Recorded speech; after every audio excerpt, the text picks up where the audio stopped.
किसी भी सलाह को सुनने से पहले, किसी भी गुरु या मोटिवेशनल स्पीकर के आपको ये बताने से पहले कि ज़िंदगी कैसे जीनी है, क्या बनना है, क्या हासिल करना है, दुनिया आपके बारे में एक खामोश धारणा बना लेती है। वो धारणा ये है कि आप यहाँ ज़्यादातर चीज़ों को कंज्यूम करने के लिए हैं, बनाने के लिए नहीं। एडजस्ट करने के लिए, फिट होने के लिए, पहले से बने हुए विकल्पों में से चुनने के लिए। ज़्यादातर लोग इस धारणा को नोटिस भी नहीं करते क्योंकि ये दिखाई नहीं देती, ये हवा में घुली होती है। आप एक ऐसी दुनिया में पैदा होते हैं जहां हर तरफ सिस्टम है, नियम है, प्रोडक्ट्स हैं, संस्थाएं हैं और आपको धीरे धीरे ये सिखाया जाता है कि ये सब स्थायी हैं, कि चीज़ें ऐसी ही होती हैं, कि इन्हें किसी ज़्यादा स्मार्ट, ज़्यादा ताकतवर, ज़्यादा क्वालिफाइड लोगों ने बनाया है और आपका काम बस इनके बीच रास्ता निकालना है। मेक समथिंग वंडरफुल इसी भ्रम को तोड़ने के लिए है, धीरे से नहीं, पूरी तरह। स्टीव जॉब्स इस किताब में अलग अलग समय, अलग अलग संदर्भों, अलग अलग आवाज़ों में एक ही सच्चाई को बार बार दोहराते हैं और वो सच्चाई ये है, आपके चारों तरफ जो भी है वो किसी ने बनाया है और वो कोई आपसे बेहतर नहीं था, वो ज़्यादा स्मार्ट नहीं था, वो ज़्यादा स्पेशल नहीं था। फ़र्क सिर्फ इतना था कि उसने ये मान लिया था कि वो दुनिया को छू सकता है और बदल सकता है। और जिस दिन ये बात सच में आपके अंदर उतर जाती है, सिर्फ दिमाग में नहीं बल्कि हड्डियों तक, उस दिन आप दुनिया को पहले जैसा कभी नहीं देख पाते। दुनिया ठोस लगनी बंद हो जाती है, वो एडिटेबल लगने लगती है। किताब इसे मोटिवेशनल स्लोगन की तरह पेश नहीं करती, ये इसे जिम्मेदारी की तरह पेश करती है, क्योंकि जिस पल आपको एहसास हो जाता है कि दुनिया बदली जा सकती है, उसी पल आप पैसिव रहने का बहाना खो देते हैं। अब आप ये नहीं कह सकते कि ऐसा ही होता है, अब आप ये नहीं कह सकते कि मेरे बस का नहीं है। जॉब्स बार बार कहते हैं कि ये एहसास एक तरह की जागृति है, जैसे आप सिम्युलेशन से बाहर निकल आए हों। आप देखते हैं कि नियम किसी ने लिखे हैं, आप देखते हैं कि टूल्स किसी सोच के साथ डिज़ाइन किए गए हैं, आप देखते हैं कि ज़्यादातर सीमाएं विरासत में मिली होती हैं, ज़रूरी नहीं कि असली हों। और फिर सवाल बदल जाता है।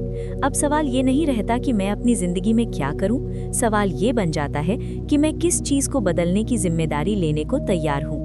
इस किताब की सबसे चौंकाने वाली बात यह है कि ये इंटेलिजेंस को ज़्यादा महत्व नहीं देती। जॉब्स के आसपास दुनिया के सबसे ब्रिलियंट इंजीनियर्स, प्रोग्रामर्स, एनिमेटर्स होते हैं, लेकिन बुद्धिमत्ता कभी भी निर्णायक फैक्टर नहीं बनती। असल फर्क डालती है टेस्ट। टेस्ट वो क्षमता जो आपको ये बताती है कि कुछ अच्छा है, पहले कि आप ये समझा सकें कि क्यों। टेस्ट वो चीज़ जो आपको क्वालिटी पहचानने देती है, भले ही आप अभी उसे बना ना पाते हों। जॉब्स साफ कहते हैं कि टेस्ट जन्म से नहीं आती, टेस्ट डेवलप की जाती है, महान काम देखने से, अच्छे डिज़ाइन के आसपास रहने से और मीडियोकर चीज़ों से समझौता ना करने से। यही कैलीग्राफी क्लास की कहानी आती है और ये कोई प्यारा एनेक्डोट नहीं है, ये पूरी किताब का थीसिस है। जॉब्स कॉलेज छोड़ देते हैं, कोई प्लान नहीं, कोई रोड मैप नहीं, और यूं ही एक कैलीग्राफी क्लास में बैठ जाते हैं जहां वो प्रोपोर्शन, स्पेसिंग, सेरिफ और सैन सेरिफ फॉन्ट्स के बारे में सीखते हैं।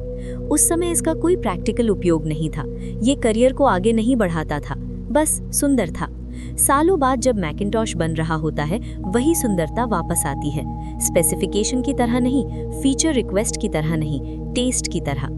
और क्योंकि किसी डिसीजन मेकिंग पोजीशन पर बैठा इंसान टेस्ट की परवाह करता था, टाइपोग्राफी पर्सनल कंप्यूटिंग का हिस्सा बन जाती है, एक एस्थेटिक फैसला जिसने अरबों लोगों के पढ़ने और लिखने का तरीका बदल दिया।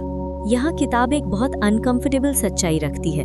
ज़्यादातर मीडियोकर काम इसलिए नहीं होता क्योंकि लोग मेहनती नहीं हैं, बल्कि इसलिए क्योंकि उन्हें पता ही नहीं कि अच्छा क्या होता है। उनकी आंख ट्रेंड नहीं होती, उनके स्टैंडर्ड्स ऊंचे नहीं होते। और एक बार जब आपके स्टैंडर्ड्स ऊपर चले जाते हैं, आप मीडियोक्रिटी को सह नहीं पाते, वो चुभने लगती है। इसी वजह से किताब फोकस को लेकर इतनी निर्दयी है। फोकस यहाँ प्रोडक्टिविटी हैक्स नहीं है, टाइम मैनेजमेंट नहीं है। फोकस मतलब लगभग हर चीज़ को ना कहना। जब जॉब्स 1997 में एप्पल लौटते हैं, कंपनी विकल्पों में डूबी होती है, बहुत सारे प्रोडक्ट्स, बहुत सारे वेरिएशंस, बहुत सारे कॉम्प्रोमाइजेस। जॉब्स पूछते नहीं कि इसे ऑप्टिमाइज कैसे करें, वो इसे डिलीट कर देते हैं। पूरे प्रोडक्ट लाइंस गायब हो जाते हैं, लोग नाराज हो जाते हैं, इंजीनियर्स इंसल्टेड फील करते हैं, लेकिन क्लैरिटी लौट आती है, एनर्जी लौट आती है। एप्पल फिर से सांस ले पाता है। किताब दिखाती है कि फोकस कोई लग्जरी नहीं है, ये सर्वाइवल स्ट्रैटेजी है। हर हाँ किसी चीज की कीमत लेता है, हर एक्स्ट्रा फीचर किसी और चीज को कमजोर करता है। ग्रेटनेस क्लटर में जिंदा नहीं रहती। एक और कठोर सच्चाई जो किताब बार बार दिखाती है, पोटेंशियल का कोई महत्व नहीं। जॉब्स को ऑलमोस्ट से कोई लगाव नहीं था। नेक्स्ट इसका सबसे बड़ा उदाहरण है। ब्रिलियंट आइडियाज, रेवोल्यूशनरी कॉन्सेप्ट्स, लेकिन बहुत महंगा, बहुत लेट, रियलिटी से कटा हुआ।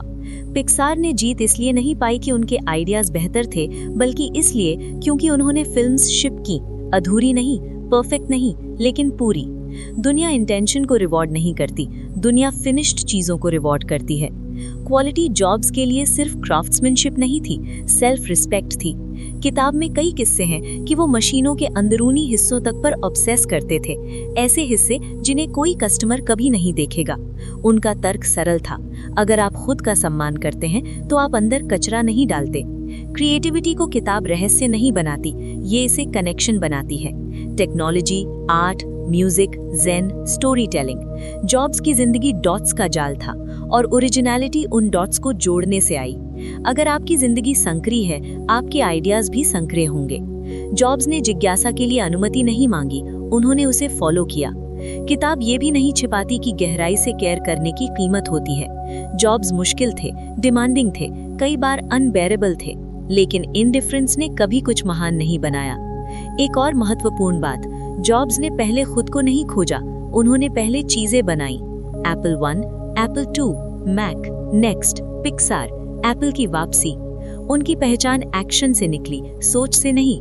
और आखिर में मौत, डर की तरह नहीं, लेंस की तरह। मृत्यु ने पखंड हटा दिया, इसने साफ किया कि कौन सी चीजें सच में मायने रखती हैं, और ये याद दिलाया कि समय सीमित है। मेक समथिंग वंडरफुल का आखिरी संदेश ये है कि अगर आप बना सकते हैं, अगर आपके पास टेस्ट है, अगर आपके पास केयर करने की क्षमता है, और फिर भी आप कुछ अच्छा नहीं बनाते, तो ये एक तरह की विफलता है। ये किताब आपको क्या बनाना है नहीं बताती, ये आपको ये बताती है कि कुछ ना बनाना जब आप बना सकते थे एक चुनाव है, और उसी चुनाव की जिम्मेदारी आपकी है। अगर ये सोच, ये नज़रिया, ये गहराई आपको रेजोनेट करती है और आप ऐसी ही और वीडियोस चाहते हैं जो सतही एडवाइस से आगे जाकर असली आइडियाज़ को अनपैक करें, तो सब्सक्राइब करना ना भूलें। ये तो बस शुरुआत है।